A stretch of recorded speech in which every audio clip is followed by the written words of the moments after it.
کہ صبح سب سے پہلے وہی آ کر دروازہ بجائیں گی۔ میں اب اپنی دلہن کا انتظار کر رہا تھا کہ کب وہ باتھ روم سے باہر آئے، اور میرا دل ہر گزرتے لمحے کے ساتھ اور تیز دھڑکنے لگا۔ لیکن جب وہ باہر آئی تو میرے اندازوں کے بالکل برعکس منظر تھا۔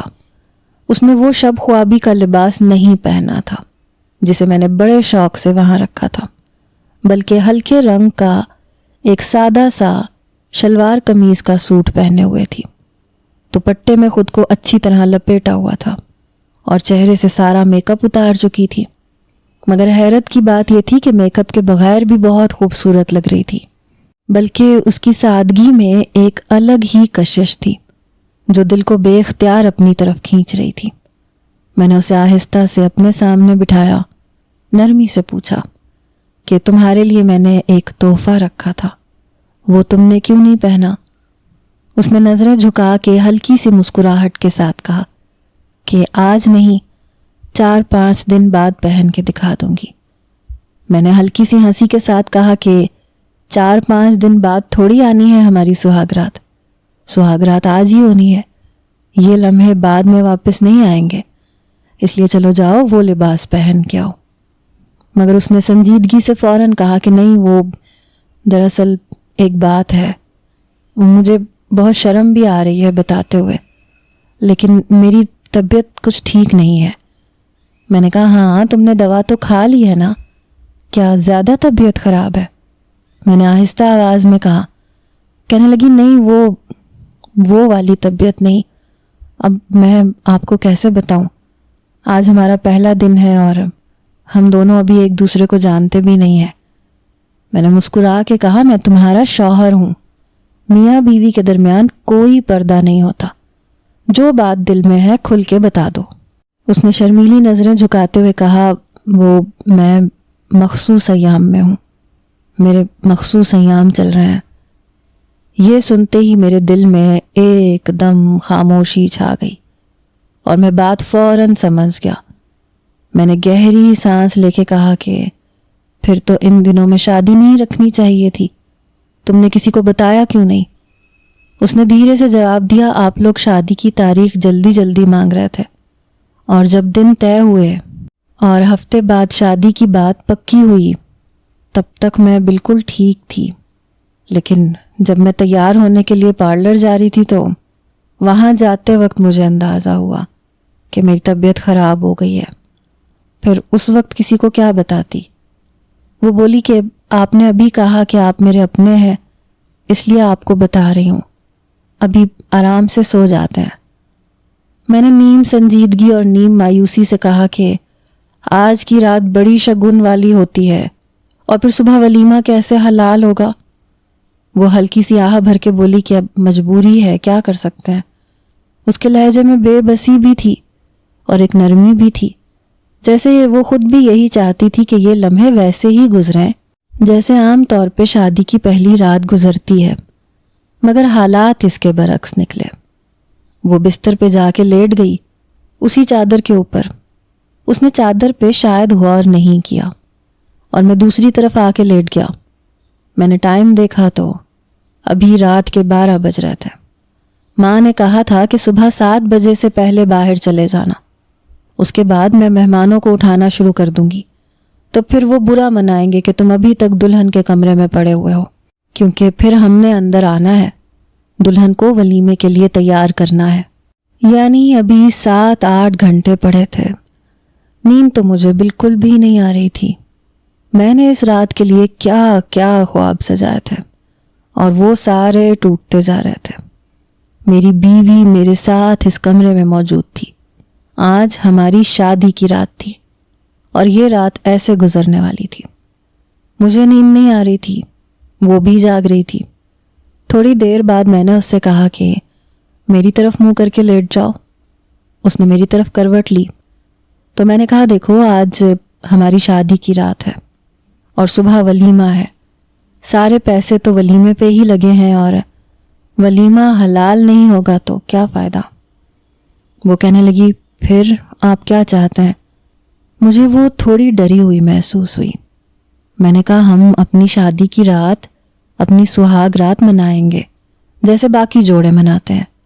تم فکر نہیں کرو، کچھ نہیں ہوگا۔ وہ گھبرانے لگی، نہیں کرنے لگی، مجھے منع کرنے لگی، لیکن میں نے اس سے اپنا حق وصول کر لیا، یعنی میں نے صحبت کر لی۔ اس کے بعد مجھے ایسی نیند آئی کہ میں تو سکون سے سو گیا۔ صبح اپنی ماں کے کہنے کے مطابق میں اٹھ کے کمرے سے چلا گیا۔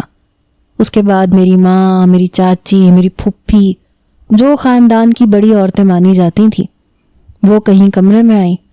ان کو جو دیکھنا تھا وہ بھی دیکھ کے خوش ہو گئیں، کیونکہ چادر تو نیچے ہی بچھی ہوئی تھی۔ وہ چادر انہوں نے اٹھا لی۔ وہ میری بیوی کی شرافت اور پاک بازی کے گن گانے لگی کہ لڑکی تو بڑی اچھی نکلی، یہ تو بڑی پاک اور نیک لڑکی ہے، اچھے خاندان سے ہے، اس نے اپنے آپ کو اپنے شوہر کے لیے سنبھال کے رکھا ہوا تھا، یہ بہت اچھی بات ہے۔ لیکن یاسمین کی طبیعت بہت خراب تھی، اب تو اسے بخار بھی ہو گیا تھا۔ پورے ولیمے کی تقریب میں وہ بالکل بھی ٹھیک نہیں لگ رہی تھی۔ اس کے چہرے کی رونق جو دلہن بننے کے بعد اور بڑھ جانی چاہیے تھی، وہ جیسے غائب ہو چکی تھی۔ اس کی پیشانی پہ ہلکا سا پسینہ تھا، آنکھوں میں عجیب سی بوجھل تھکن نظر آ رہی تھی۔ وہ بار بار ایک ہاتھ سے سر کو سہلاتی تھی، دوسرے ہاتھ سے پانی کا گلاس پکڑ لیتی تھی، جیسے کسی بھی وقت گر جائے گی، اور وہ تقریباً کچھ کھا ہی نہیں رہی تھی۔ مہمان آتے پیار سے کہتے کہ کچھ کھا لو، مگر وہ صرف ہلکی سی مسکراہٹ دیتی اور آہستہ سے گلاس لبوں تک لے جاتی، ایک دو گھونٹ پانی کے پیتی اور پھر گلاس رکھ دیتی۔ بیٹھتے وقت اس کا جسم جیسے ڈھلک سا جاتا تھا، اٹھنے کے لیے بھی اسے خود کو سہارا دینا پڑ رہا تھا۔ جب کبھی میں اس کی طرف دیکھتا تو میری نظر اس کی آنکھوں میں تیرتے ان چھپے ہوئے آنسوؤں پہ پڑتی، جو شاید وہ سب کے سامنے گرانا نہیں چاہتی تھی، مگر وہ روک بھی نہیں پا رہی تھی۔ کچھ رشتہ دار جو قریب سے گزر رہے تھے، وہ سرگوشی میں کہہ رہے تھے کہ اتنی حسین دلہن کو نظر تو نہیں لگ گئی۔ کوئی کہہ رہا تھا شاید تھکن کی وجہ سے ہے، کوئی کہہ رہا تھا بخار لگ رہا ہے۔ سب کی نظریں اور باتیں ایک طرف، مگر میرا دل عجیب طرح سے گھبرا رہا تھا۔ تقریب ابھی ختم بھی نہیں ہوئی تھی کہ اس کی حالت اور بگڑ گئی۔ اس کا چہرہ اور زرد ہو گیا اور آنکھوں کے نیچے سیاہ حلقے جیسے لمحہ لمحہ گہرے ہوتے جا رہے تھے۔ جب ہم ولیمے کے بعد ہوٹل سے گھر واپس آ رہے تھے تو راستے میں اس نے ہلکی سی کراہ کے ساتھ کہا کہ اس سے برداشت نہیں ہو رہا، فوراً ڈاکٹر کے پاس جائیں۔ ڈاکٹر نے اسے دیکھتے ہی کہا کہ اسے فوراً ڈرپ لگانی پڑے گی، درد کا انجیکشن دینا ہوگا۔ ہم نے اسے بیڈ پہ لٹایا، ڈاکٹر نے ڈرپ لگائی۔ میں ایک طرف کھڑا اسے دیکھ رہا تھا اور ماں دوسری طرف، بار بار ماتھے پہ ہاتھ پھیر کے کہہ رہی تھی، نظر لگ گئی بیچاری کو، نظر لگ گئی ہے۔ 2-3 گھنٹے ہم کلینک میں بیٹھے رہے۔ ڈاکٹر کہتا رہا کہ ابھی اسے تھوڑا اور آرام کرنے دے تاکہ دوا کا اثر ہو جائے۔ اس دوران ماں کی پریشانی کم ہونے کا نام نہیں لے رہی تھی۔ جب تھوڑا اور وقت گزرا اور اس کی حالت ذرا سنبھلی تو ہم اسے گھر لے آئے۔ کمرے میں آ کے میں نے اسے آہستہ سے بیڈ پہ لٹایا، کمرے کی روشنی مدھم کی، اسے پانی پلایا۔ وہ خاموشی سے لیٹی رہی، پھر آہستہ سے بولی، میں نے آپ کو کتنا منع کیا تھا، آپ نے میری بات نہیں مانی۔ میں اس کی آنکھوں میں دیکھ رہا تھا۔ میں سمجھ گیا کہ اگر میں اس وقت غصے سے یا سختی سے بات کرتا تو یہ رشتہ شروع ہونے سے پہلے ہی ایک دیوار کھڑی کر لیتا۔ اس لیے میں نے نرم لہجے میں کہا کہ اچھا معاف کر دو، میں نے غلطی کی تھی، پہلی رات کا شوق اور بے صبری تھی، اس لیے میں نے سنجیدگی سے نہیں سوچا۔ تم تو میری بیوی ہو، تم کہیں بھاگ کے تھوڑی چلی جاؤ گی، میں اب تمہارا ہمیشہ خیال رکھوں گا۔ اس نے آہستہ سے کہا کہ ٹھیک ہے، اور پھر جیسے سکون سے ایک لمبی سانس لی اور آنکھیں بند کر لی۔ کچھ ہی دیر میں وہ نیند میں ڈوب گئی، مگر اس کے بعد بھی اگلے 2-3 دن تک اس کی طبیعت سنبھلنے میں وقت لگا۔ وہ کبھی کبھی اٹھتی تو سر پکڑ کے بیٹھ جاتی، اور میں بس یہی دعا کرتا کہ یہ جلدی سے ٹھیک ہو جائے تاکہ ہماری زندگی کا یہ آغاز کسی خوشی کے رنگ سے بھر سکے۔ میرے دوست بھی مذاق اڑانے کے انداز میں میری تعریفیں کر رہے تھے۔ وہ ہنستے ہوئے کہہ رہے تھے، جنید نے تو کمال کر دیا، سیدھا لڑکی کو شادی کے بعد ہسپتال پہنچا دیا۔ ہمیں تو لگا تھا تیری شادی دیر سے ہوئی ہے، کہیں تیرے اندر کوئی خاص دم نہیں ہوگا۔ میں بھی ہنستے ہوئے کہنے لگا کہ ایسی کوئی بات نہیں ہے، تمہارا بھائی ابھی بالکل جوان ہے، پوری طاقت رکھتا ہے، بس حالات ایسے بن گئے کہ دلہن کی طبیعت خراب ہو گئی۔ شادی کو 2-4 دن گزر چکے تھے، اب یاسمین کو مکلاوے پہ جانا تھا۔ وہ چلی گئی تو 3-4 دن وہیں رکی رہی۔ اس دوران میں اس کی طبیعت پوری طرح سے ٹھیک ہو گئی۔ جب وہ واپس آئی تو پہلے سے زیادہ تر و تازہ اور خوش نظر آ رہی تھی۔ اس کے چہرے کی رونق لوٹ آئی تھی اور آنکھوں میں ایک نرمی اور چمک تھی جو پہلے دنوں میں بیماری کے باعث دب گئی تھی۔ اب وہ خود بھی میرے قریب آنے کی خواہش ظاہر کرنے لگی اور میں بھی دل ہی دل میں خوش تھا کہ میری بیوی اب مجھ سے مانوس ہو گئی ہے اور ہمارے درمیان محبت کا رشتہ مضبوط ہو رہا ہے۔ میں نے ایک دن اسے پیار سے سمجھایا کہ دیکھو، تم میری ہر بات مانو گی تو میں بھی تمہاری ہر بات مانوں گا، بس ایک بات یاد رکھنی ہے کہ باہر تم نے ہمیشہ میری عزت رکھنی ہے، سب کے سامنے یہ ظاہر کرنا ہے کہ تم مجھ سے ڈرتی ہو اور میرا بہت احترام کرتی ہو، کیونکہ یہ جوائنٹ فیملی ہے، سب کی نظریں ہم پہ رہتی ہیں۔ کمرے کے اندر ہم چاہے ہنسیں، کھیلیں، مذاق کریں، جو بھی کریں، وہ ہماری اپنی دنیا ہے، لیکن کمرے سے باہر ہمارا وقار سب کے سامنے قائم رہنا چاہیے۔ یاسمین نے سنجیدگی سے کہا کہ ٹھیک ہے، اگر آپ اچھے ہیں تو کوئی برا بھی ہوا تو میں اس کے لیے بولوں گی نہیں اور آپ کے لیے برداشت کر لوں گی۔ میں یہ سن کے دل ہی دل میں خوش ہو گیا کہ بیوی سمجھدار ہے، بات ماننے والی ہے۔ اس دن میں بستر پہ بیٹھا تھا، ابھی کچھ دیر پہلے ہی کمرے میں آیا تھا۔ گھر میں ابھی بھی شادی والا ماحول تھا، طرح طرح کے کھانے بن رہے تھے۔ میں نے بھی پیٹ بھر کے کھانا کھایا تھا۔ یاسمین باتھ روم میں گئی، شاید منہ ہاتھ دھونے یا فریش ہونے کے لیے۔ اسے روزانہ میک اپ کرنا پڑتا تھا، پھر رات کو میک اپ اتارنا پڑتا تھا۔ تھوڑی دیر بعد جب وہ باہر نکلی تو میرے تو جیسے 14 طبق روشن ہو گئے، کیونکہ اس نے وہی والا جوڑا پہن رکھا تھا جو میں نے پہلی رات کے لیے خاص طور پہ رکھا تھا، لیکن تب وہ پہن نہیں سکی تھی۔ آج جب وہ پہن کے آئی تو اس کی خوبصورتی میں جیسے ایک نیا رنگ شامل ہو گیا۔ اس کے چہرے پہ ایک الگ ہی قسم کی مسکراہٹ تھی جو سیدھا دل میں اتر رہی تھی۔ میں نے اسے دیکھتے ہی کہا، تم بہت پیاری لگ رہی ہو، وہاں کیوں کھڑی ہو، ادھر آؤ۔ وہ دھیرے سے چلتی ہوئی میرے پاس آئی، میرے قریب بیٹھ گئی۔ میں اس کی خوبصورتی کو دیکھ کے مسکرانے لگا۔ میں نے اس کا نازک ہاتھ تھاما، پیار سے اس کی تعریف کرنے لگا، جیسے ہر لفظ سے اس کو یقین دلانا چاہتا ہوں کہ وہ میری زندگی کی سب سے قیمتی چیز ہے۔ میں نے اسے کہا کہ مجھ سے محبت کرتی ہو؟ میں تو تم سے 10 سال بڑا ہوں۔ وہ کہنے لگی، بڑے ہونے سے کیا ہوتا ہے، مجھے آپ سے عمر کا مقابلہ نہیں لگانا، مجھے تو آپ سے محبت ہے۔ میں نے کہا، مجھے کیسے پتہ چلے گا کہ تم مجھ سے محبت کرتی ہو؟ وہ کہنے لگی، بتا تو رہی ہوں۔ میں نے کہا، نہیں، ایسے نہیں بتاتے، اس کو بتانے کا ایک اور طریقہ ہوتا ہے۔ وہ شرمانے لگی، کہنے لگی، ٹھیک ہے، پھر آپ بتائیں، آپ کو مجھ سے کتنی محبت ہے؟ میری طبیعت جیسے ایک دم ہی بجھ گئی، دل جیسے مرجھا سا گیا، جسم میں طاقت ہی نہیں رہی، ایک خالی پن سا محسوس ہو رہا تھا۔ یاسمین خوش تھی، بار بار پیار بھری باتیں کر رہی تھی، مگر میرے اندر جیسے کچھ ٹوٹ سا گیا تھا۔ میں نے آہستہ سے کہا، لگتا ہے کھانا زیادہ کھا لیا ہے، تھوڑی دیر بعد بات کرتے ہیں۔ وہ تھوڑا سا ناراض ہو گئی، لیکن کہنے لگی، ٹھیک ہے۔ میں نے بات کو ٹال دیا، کمرے کے اندر ہی بیٹھا رہا، مگر دل کی گھبراہٹ بڑھتی جا رہی تھی، جسم بوجھل ہو رہا تھا، دماغ جیسے کام نہیں کر رہا تھا۔ وہ کہنے لگی، کیا ہو گیا آپ کو؟ آپ تو مجھ سے اتنی محبت کرتے ہیں، اور دیکھیں مجھے، کیا میں خوبصورت نہیں لگ رہی؟ میں نے کہا، تم بہت اچھی لگ رہی ہو، لیکن لگتا ہے میں نے مرچ مسالوں والا کھانا زیادہ کھا لیا۔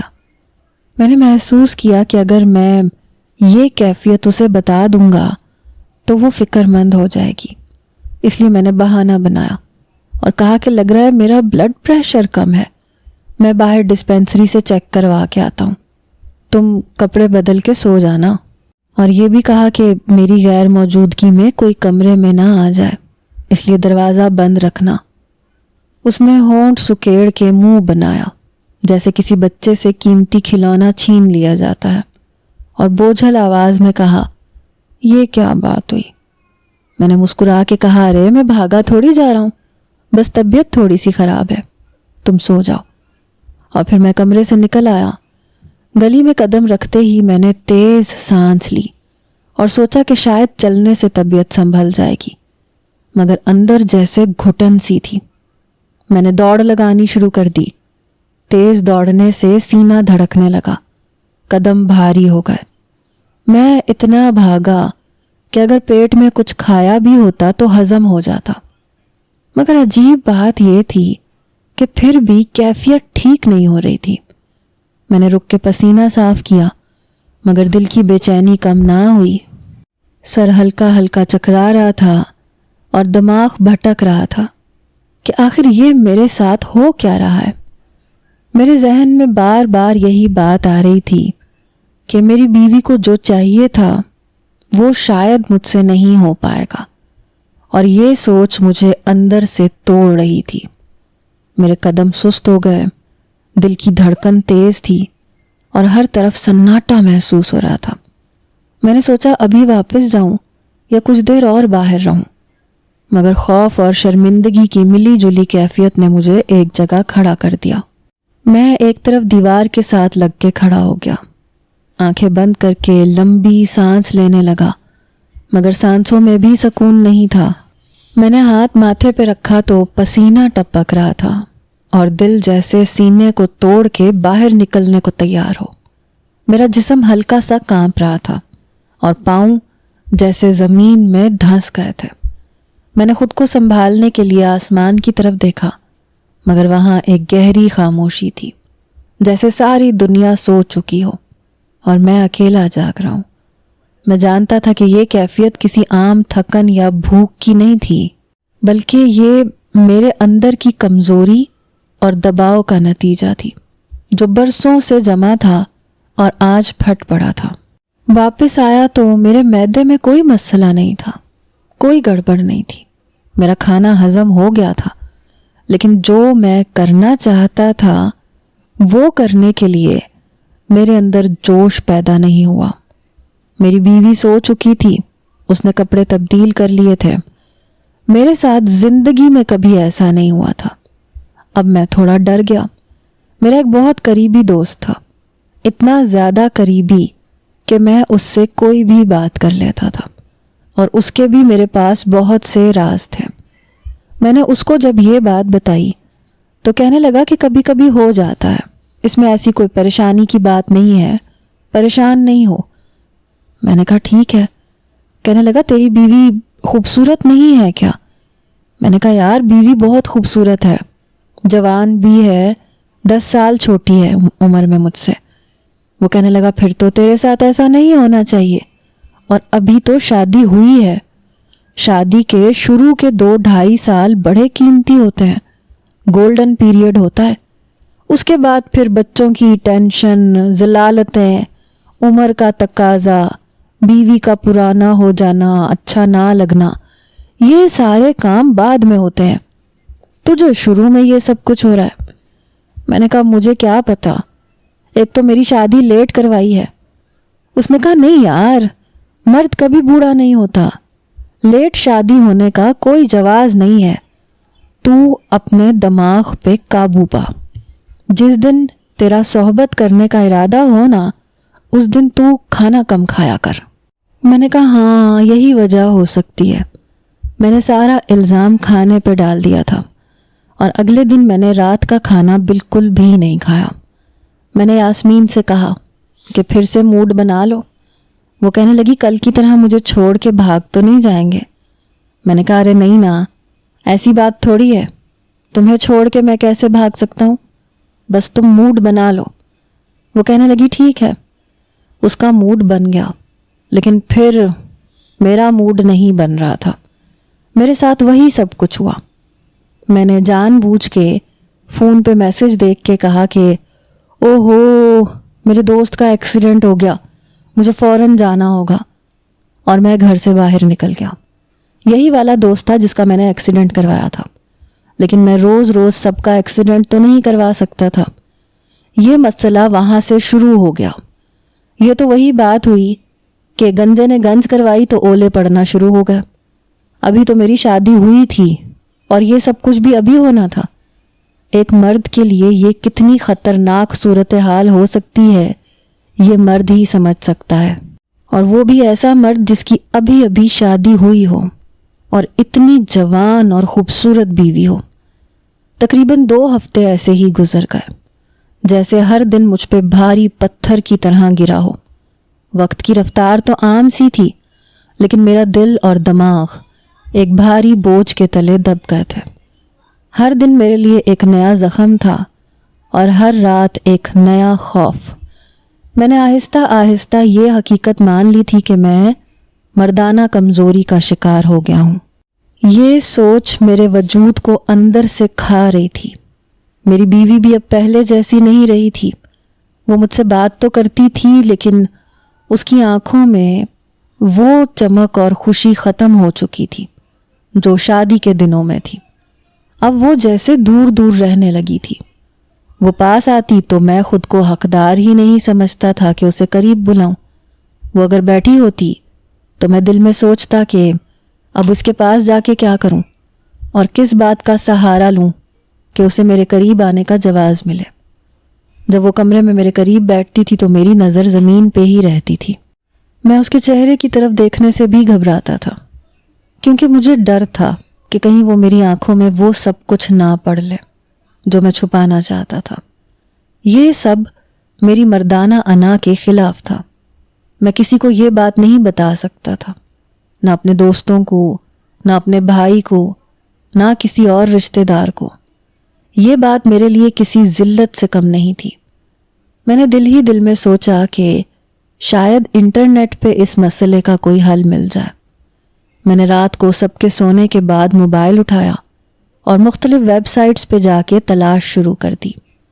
ہر جگہ الگ الگ باتیں لکھی ہوئی تھیں، مگر میرا دل ایک خاص بات پہ آ کے اٹک گیا۔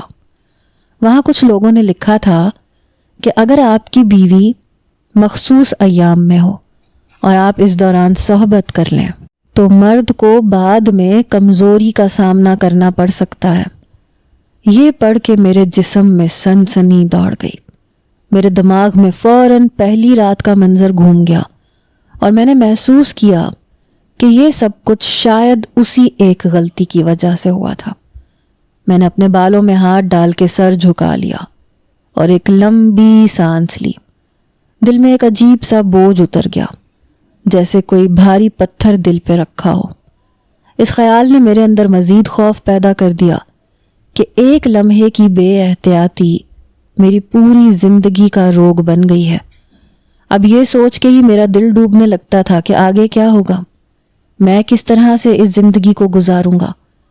انٹرنیٹ پہ یہ بھی لکھا ہوا تھا کہ اپنی بیوی سے بات کریں، اس کے ساتھ بہتر تعلقات بنائیں تاکہ ذہنی دباؤ کم ہو اور حالات بہتر ہو سکیں۔ میں نے فیصلہ کیا کہ میں یاسمین کو خوش کرنے کی کوشش کرتا ہوں۔ ایک دن میں نے کہا کہ چلو شاپنگ کرنے چلتے ہیں۔ اس نے حیرانی سے میری طرف دیکھا، جیسے یقین نہ آ رہا ہو کہ میں یہ بات کہہ رہا ہوں، لیکن پھر وہ مسکرا کے تیار ہو گئی۔ ہم بازار گئے، وہاں میں نے اس کے لیے کچھ کپڑے خریدے، کچھ میک اپ کا سامان لیا، کچھ ایسی چیزیں لیں جو اس کی پسند کی تھی۔ یہ سب دیکھ کے اس کے چہرے پہ پرانی سی روشنی واپس آ گئی۔ اس کی آنکھوں میں وہی چمک تھی جو میں نے شادی کے شروع کے دنوں میں دیکھی تھی۔ جب ہم گھر واپس آئے تو وہ خوش تھی، میرے قریب آنے کی خواہش ظاہر کرنے لگی، لیکن میرا حال ایک بجھی ہوئی موم بتی جیسا تھا، جس میں موم تو موجود ہو مگر شعلہ نہ ہو۔ وہ میرے پاس آ کے بیٹھتی تھی، میں اس کی خوشبو محسوس کرتا تھا، لیکن میرے اندر کوئی حرارت پیدا نہیں ہوتی تھی۔ یہ سب میرے لیے اور زیادہ شرمندگی کا باعث بن رہا تھا۔ کچھ دن اسی حالت میں گزر گئے۔ ایک دن شام کے وقت یاسمین نے میرے پاس آ کے کہا، کیا آپ کو کیا ہو گیا ہے؟ کیا کوئی مسئلہ ہے؟ میں نے اس کی طرف دیکھا، کہا نہیں، کوئی مسئلہ نہیں ہے، تم کیوں پوچھ رہی ہو؟ وہ کہنے لگی، میں اس لیے پوچھ رہی ہوں کیونکہ یہ معاملہ صرف آپ کا نہیں ہے، یہ ہم دونوں کا ہے۔ اس کے لہجے میں شک اور فکر دونوں شامل تھے۔ میں نے بات بدلنے کے لیے سخت لہجہ اختیار کیا، کہا کہ تمہارے سر پہ بس یہی بات سوار رہتی ہے، گھر کے کام کرو، جوائنٹ فیملی ہے یہ، یہاں سب کے ساتھ رہنا پڑتا ہے، یہ کوئی اکیلا گھر نہیں ہے کہ ہر وقت یہی چیز سوچتی رہتی ہو۔ وہ میری بات سن کے چپ ہو گئی، لیکن اس کی خاموشی میں دکھ اور سوال دونوں چھپے ہوئے تھے۔ اس کے بعد جب بھی وہ میرے قریب آنے کی بات کرتی تو کہتی کہ اب آپ کا موڈ کیوں نہیں بنتا؟ شادی کی پہلی رات تو آپ نے میرا حال ہی بدل دیا تھا۔ میں تو سوچ رہی تھی کہ آپ کا تو ہمیشہ ہی زیادہ موڈ ہوا کرے گا۔ اس پہ میں آگے سے کوئی نہ کوئی بہانہ بنا دیتا تھا، کبھی کہتا تھا میں پریشان ہوں، کبھی کہتا کہ آفس میں مسائل ہیں، کبھی پیسوں کی فکر کا ذکر کر دیتا، کبھی کہتا کہ شادی میں بہت خرچہ ہو گیا ہے اس لیے قرض دار پیچھے پڑے ہوئے ہیں۔ میں ان بہانوں سے اسے مطمئن تو کر لیتا تھا، لیکن اپنے دل کو دھوکہ نہیں دے سکتا تھا، کیونکہ میں جانتا تھا کہ اصل میں ان میں سے کوئی بھی بات سچ نہیں تھی۔ اصل مسئلہ میرے وجود کے اندر تھا اور میں خود اس کا سامنا کرنے سے ڈر رہا تھا۔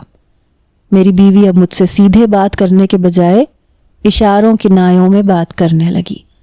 شروع میں یہ اشارے نرم اور میٹھے لگتے تھے، لیکن آہستہ آہستہ یہ میرے دل میں تیر کی طرح لگنے لگے۔ ایک دن ہم کچن میں بیٹھے چائے پی رہے تھے کہ اچانک وہ ہنس کے بولی، میرا دل کر رہا ہے تمہارا نام بدل دوں۔ میں نے حیرانی سے پوچھا کہ بھلا میرا نام کیوں بدلنا ہے؟ وہ مسکرا کے بولی کہ میں تو تمہارا نام میگی رکھ دینا چاہتی ہوں۔ میں نے دوبارہ حیران ہو کے پوچھا کہ اس بات کا کیا مطلب ہوا؟ تو ہنستے ہنستے بولی، میگی تو 2 منٹ چلتی ہے لیکن تم تو 2 منٹ بھی نہیں چلتے۔ یہ بات سن کے میرا دل جیسے اندر سے ٹوٹ گیا۔ میں نے بنا کچھ جواب دیے چائے کا گھونٹ لیا، لیکن اندر ہی اندر غصہ اور شرمندگی دونوں مل کے میرے سینے میں دھواں بھرنے لگے۔ پھر ایک دن وہ صحن میں بیٹھی تھی، سامنے ماں کی رکھی ہوئی مرغیاں دانہ چگ رہی تھیں۔ میں بھی تھوڑا فاصلے پہ کھڑا تھا۔ ماں نے آ کے بیوی کو بتایا کہ ایک مرغی کڑک ہو گئی ہے، مطلب اب وہ انڈے نہیں دے رہی۔ جب ماں وہاں سے چلی گئی تو بیوی نے اچانک میری طرف دیکھا، کہنے لگی، لگتا ہے آپ بھی کڑک ہو گئے ہیں۔ یہ سن کے میں کچھ لمحے کے لیے ساکت رہ گیا۔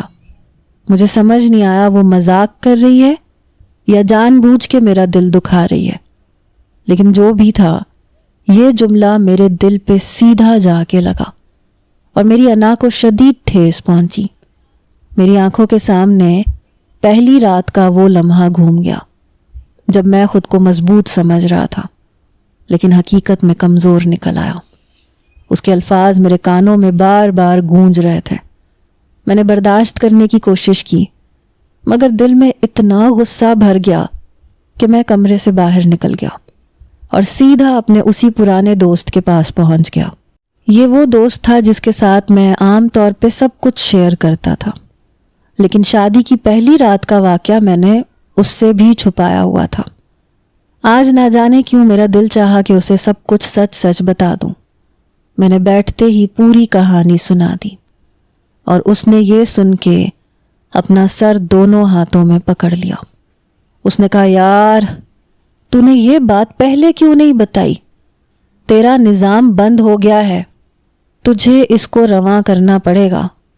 میں تجھے ایک ایسی چیز دوں گا، تیری بیوی پناہ مانگے گی اور اس کی زبان تیرے آگے چپ ہو جائے گی۔ وہ ایسے انداز میں بات کر رہا تھا جیسے میں کوئی پرانا انجن ہوں جو برسوں سے کھڑا ہے اور اب اس کو چلانے کے لیے ایک دھکا دینا ضروری ہے۔ اس نے کہا، ایک بار دھکا لگ گیا تو پھر انجن دھڑا دھڑ چلے گا۔ میں اس کی بات سن کے عجیب سی کیفیت میں چلا گیا۔ کبھی شرمندگی محسوس کرتا، کبھی امید باندھ لیتا کہ شاید یہ سچ ہو۔ میرا دوست بولا کہ 4,000 روپے دے دے، میں تجھے ایک ایسی گولی لا کے دیتا ہوں کہ رات کو کھا کے تو خود دیکھ لینا کیا ہوتا ہے۔ میں نے حیرانی سے کہا 4,000 کی ایک گولی؟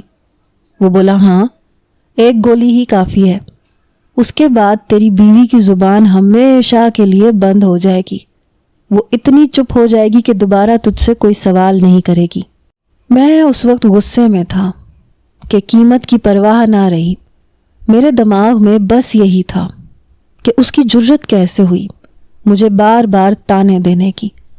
میں نے فوراً 4,000 روپے نکال کے دے دیے اور گولی لے لی۔ شام کو میں گھر واپس آیا، بیوی سے بڑے نرم لہجے میں کہا کہ آج ذرا موڈ بنا لو۔ وہ تنزیہ ہنسی، کہنے لگی موڈ تو روز بنتا ہے لیکن اس کا فائدہ نہیں ہوتا۔ میں نے اسے پیار سے کہا کہ نہیں، آج خاص دن ہے، تم بس تیاری کر لو۔ میرا دل اس وقت بالکل خالی تھا، نہ کوئی جذبہ تھا نہ کوئی حقیقی چاہت، لیکن میں نے مصنوعی نرمی اختیار کی تاکہ وہ مان جائے۔ میں نے اسے کہا کہ تم میری جان ہو، تم میری پیاری بیوی ہو، آج میں تمہیں خوش دیکھنا چاہتا ہوں۔ اس نے میرا لہجہ محسوس کیا، مسکرا کے بولی کہ ٹھیک ہے، اگر تم کہہ رہے ہو تو میں تیار ہو جاتی ہوں۔ اس کی خوشی دیکھ کے میرے اندر بھی کچھ نہ جاگا، لیکن میں نے چپ چاپ وہ گولی نکالی اور پانی کے ساتھ نگل لی۔ اب میرا دماغ صرف ایک ہی خیال میں تھا کہ آج سب کچھ بدل جائے گا اور وہ تمام تانے ہمیشہ کے لیے ختم ہو جائیں گے۔ مرد عورت کی اونچی آواز برداشت نہیں کرتا اور یہ مجھے مردانہ کمزوری کے تانے دے رہی تھی۔ اتنی اجازت اس کو کس نے دی؟ آج میں بہت جوش میں تھا، یہ گولی کا اثر تھا۔ وہ بھی شروع میں تو بہت خوش ہوئی، پھر معافیاں مانگنے لگی۔ صبح تک میں تو سکون سے سو گیا۔ جب میری ماں نے مجھے اٹھایا اور کہا کہ تیری بیوی کو ہسپتال لے کے گئے ہیں، میں نے تو انسان پیدا کیا تھا، تو جانور کیسے بن گیا؟ بہت بری حالت کی ہے اس کی۔ میں نے کہا کیا ہو گیا؟ وہ کہنے لگی ہم سے پوچھ رہا ہے کیا ہو گیا، تجھے نہیں پتا؟ میں نے کہا مجھے نہیں پتا، میں تو بیچ رات میں سو گیا تھا۔ کہنے لگی ہاں تو سو گیا تھا، لیکن وہ درد سے رو رہی تھی، ہمیں دروازہ کھول کے اندر آنا پڑا اور ہم نے اسے جس حالت میں دیکھا ہم ہی جانتے ہیں۔ اب ہسپتال لے کے گئے ہیں، ڈاکٹر کہہ رہے ہیں کہ طبیعت خراب ہے، بلیڈنگ نہیں رک رہی اس کی۔ ہسپتال کی لمبی راہداری میں روشنی ٹھنڈی تھی اور ہر قدم ایک نئی خاموشی لے کے آتا تھا۔ میں اندر داخل ہوا تو یاسمین کے گھر والے بھی وہاں موجود تھے۔ ان کی نظریں میری طرف تھیں اور ان کی نظریں مجھے چھید رہی تھیں۔ میں نے خود کو چھوٹا سا محسوس کیا۔ ان کا چہرہ سخت تھا اور زبانوں پہ سوال تھے۔ میں نے محسوس کیا کہ ہر نظر میں مجھ پر الزام کا ایک بوجھ ہے۔ میں کھڑے کھڑے شرمندگی سے الجھتا رہا۔ ڈاکٹر نے ہمیں علیحدہ کمرے میں بلایا۔ کمرے کی دیواریں سنجیدہ لگ رہی تھیں۔ ڈاکٹر کا انداز سنجیدہ اور نرم تھا۔ وہ قطعی الفاظ میں بات کر رہے تھے۔ ان کی آواز میں وہی طبی حقیقت کی سختی تھی جو دل کو ہضم نہیں ہوتی تھی۔ انہوں نے کہا کہ یہ ذاتی معاملہ ہے، لیکن ایسے معاملات جب ہوتے ہیں تو ہمیں مریض کے مفاد میں بات کرنی پڑتی ہے۔ انہوں نے ایک گہری سانس لی اور کہا کہ آپ کے بیٹے نے کیا کیا ہے، اس کا اثر اس لڑکی پہ بہت سنگین رہا ہے۔ انہوں نے واضح کہا کہ آپ کی بہو کی بچے دانی پھٹ گئی ہے اور ہم نے بڑی مشکل سے اسے بچایا ہے، لیکن بچے دانی کو الگ کر کے نکالنا پڑا۔ اس کا مطلب یہ ہے کہ اب وہ کبھی ماں نہیں بن سکتی۔ یہ الفاظ میرے کانوں میں گونج اٹھے، میری سانسیں جیسے رک سی گئیں۔ میں نے اپنے ہاتھ اپنے منہ پہ رکھ لیے اور وہ لمحہ جیسے ٹھہر گیا۔ ماں کے چہرے پہ پہلے تو حیرت تھی اور پھر غم کا سمندر اٹھا۔ وہ بے اختیار الجھ گئی۔ اگر ان کے اختیار میں ہوتا تو وہ شاید ڈاکٹر کے منہ پہ تھپڑ مار دیتی۔ مگر انہوں نے اپنی آنکھوں میں رکھی ہوئی آگ کو اندر ہی اندر سہ لیا۔ وہ رکیں اور پھر خاموش ہو کے بیٹھ گئی۔ جب یہ خبر یاسمین کو بتائی گئی تو وہ تو سنبھل ہی نہ سکی۔ اس نے پہلے بے ترتیب سوال کیے، پھر اس کے کان بند ہو گئے، آنکھوں سے بے ساختہ آنسو جاری ہو گئے۔ اس کی چیخیں اور رونے کی آوازیں کمرے میں ایک دردناک موسیقی بن کے گھوم گئی۔ وہ بار بار کہتی رہی کہ یہ کیسے ہو گیا، یہ کیسے ہو سکتا ہے۔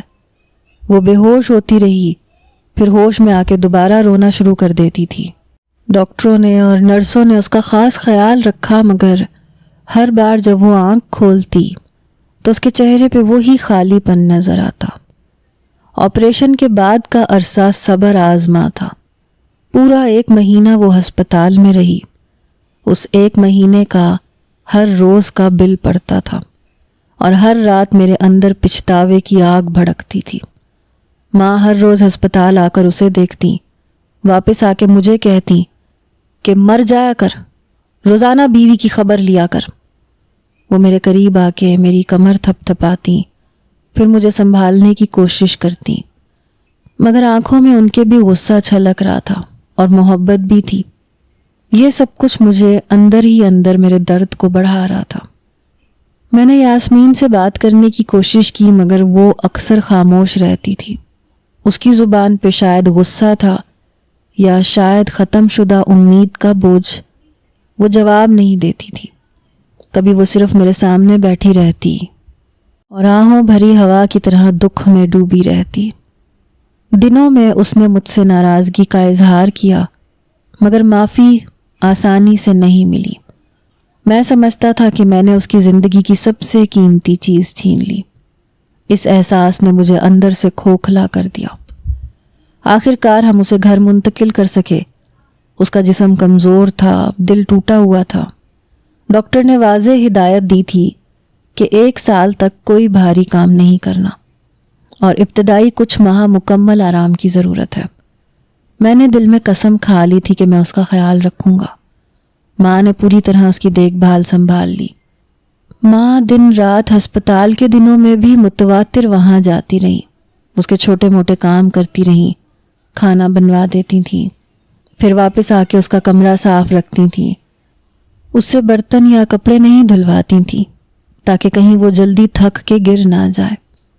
مہینوں نے صورت بدلی، مگر دلوں کے زخم آہستہ آہستہ بھرے، مگر پوری طرح نہیں بھرے۔ 6 ماہ گزر گئے۔ میں اور یاسمین ایک دوسرے کے قریب آ رہے تھے، مگر فاصلے کی لکیر ابھی تک برقرار تھی۔ وہ ہلکی پھلکی گھریلو ذمہ داریاں اٹھانے لگی تھی، کھانا بنا دیتی تھی، تھوڑی بہت گھر کی صفائی کر لیتی تھی، مگر بھاری بوجھ اٹھانے سے گریز کرتی تھی۔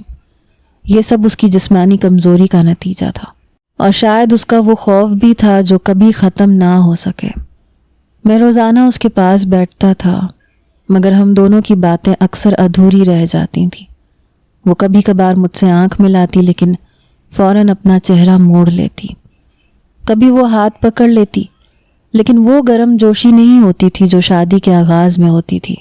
میں نے بار بار کوشش کی کہ اسے پیار دوں، مگر وہ مجھے مکمل طور پہ اپنی طرف آنے نہ دے سکی۔ شاید وہ مجھے معاف نہیں کر پائی، یا شاید وہ اندر سے ٹوٹ کے خود کو سنبھال رہی تھی۔ گھر کے لوگ ہمیں دیکھ کے سرگوشیاں کرتے تھے، مگر ہم نے ان کی باتوں پہ توجہ نہ دی۔ ماں نے کہا کہ وقت علاج کرے گا۔ میں نے دل میں کہا کہ شاید وقت کے ساتھ دن بدل جائے، مگر راتوں میں جب مدھم روشنی ہوتی ہے تو مجھے اپنی غلطی کی گہرائی کا احساس بار بار جگاتا تھا، اور میں خود کو معاف نہیں کر پاتا تھا۔ میں نے سوچا کہ میں نے اپنی بیوی کی امیدوں کو توڑ دیا۔ اب اس کی زندگی میں واپسی کے لیے صبر اور محبت دونوں کی ضرورت ہے، مگر سوال یہ تھا کہ کیا میری محبت اور کیا میرا صبر اس کے زخم کو بھر سکیں گے، یا یہ نشان ہمیشہ باقی رہیں گے۔ اس دن شام کا وقت تھا۔ ماں صوفے پہ ٹانگیں سیدھے کیے بیٹھی تھیں۔ میں آہستہ آہستہ ان کی پنڈلیوں پہ ہاتھ پھیر رہا تھا، دبا رہا تھا۔ کمرے میں ہلکی سی روشنی تھی، پنکھے کی آواز گونج رہی تھی۔ میں نے موقع دیکھ کے ایک بات چھیڑ دی۔ جو کافی عرصے سے میرے دل میں چل رہی تھی۔ میں نے کہا ماں، یہ یاسمین تو اب کسی کام کی نہیں رہی، بس گھر کے کام کر لیتی ہے، بچے تو اس سے پیدا نہیں ہو سکتے، ایک کام کریں میری دوسری شادی کروا دیں، میں اسے نہیں چھوڑوں گا، یہ بھی گھر میں ہی رہے گی، لیکن نسل بھی تو آگے بڑھانی ہے نا اس خاندان کی۔ یہ بات میں نے عام سے انداز میں کہی تھی، جیسے کوئی روز مرہ کی تجویز ہو۔ میری بات سنتے ہی میری ماں کا چہرہ اچانک سخت ہو گیا، ان کے ماتھے پہ بل پڑ گئے، آنکھوں میں ایسی چمک آئی جیسے اندر آگ بھڑک اٹھی ہو۔ وہ ایک دم سیدھی ہو کے بیٹھ گئی، پھر کچھ سوچے سمجھے بغیر انہوں نے ہاتھ اٹھایا اور زور سے میرے گال پہ ایک تھپڑ دے مارا۔ تھپڑ کی آواز کمرے میں گونجی۔ میں چند لمحے ساکت بیٹھا رہا، حیران بھی تھا، شرمندہ بھی تھا۔ ماں نے غصے سے کانپتی ہوئی آواز میں کہا، تیرے جیسی اولاد کی نسل نہیں بڑھانی مجھے، اور نسل تو تیرے بھائی نے بڑھا دی ہے اس خاندان کی، اس کی بیوی نے 2 بیٹے پیدا کر کے دے دیے ہیں، تو اس بات کو یہیں ختم کر دے۔ ان کے الفاظ چاقو کی طرح میرے کانوں میں گھس رہے تھے۔ ماں نے رکنے کا نام نہیں لیا۔ وہ کہنے لگی، دوسری شادی کروا کے ایک اور لڑکی کی زندگی برباد کرے گا؟ جو ظلم تو نے یاسمین کے ساتھ کیا ہے وہ کم ہے کیا؟ اب کسی اور پہ بھی وہی کرنا چاہتا ہے؟ میں تیری کوئی دوسری شادی نہیں کرواؤں گی، اسی کے ساتھ گزارا کرنا ہے تجھے، اور کل سے اگر تو نے اسے باتیں سنائی یا اس پہ ہاتھ اٹھایا یا کوئی ایسی حرکت کی تو یاد رکھ، میں تیری اس سے بھی طلاق کروا دوں گی، اور دوسری شادی کا تو سوال ہی پیدا نہیں ہوتا۔ میں ماں کو دیکھتا رہ گیا۔ یہ الفاظ کسی ماں کے نہیں بلکہ ایک ایسی عورت کے لگ رہے تھے جو کسی کے حق میں انصاف کی دیوار بن کے کھڑی ہو گئی تھی۔ مجھے اس وقت یہ لگا جیسے وہ میرا ساتھ دینے کے بجائے اس لڑکی کا سہارا بن گئی ہے۔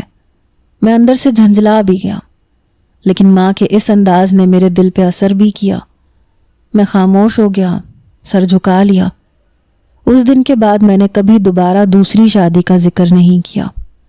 آج بھی میری زندگی یاسمین کے ساتھ ہی گزر رہی ہے، اس کا رویہ بدلا نہیں ہے، وہ ایک روبوٹ کی طرح زندگی گزار رہی ہے، نہ ہنستی ہے، نہ بولتی ہے، نہ مجھ سے ڈھنگ سے بات کرتی ہے۔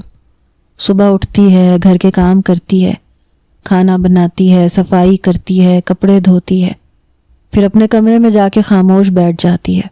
وہ اپنی ذمہ داریاں پوری کر دیتی ہے، لیکن بیوی کے طور پہ وہ جیسے کہیں کھو گئی ہے۔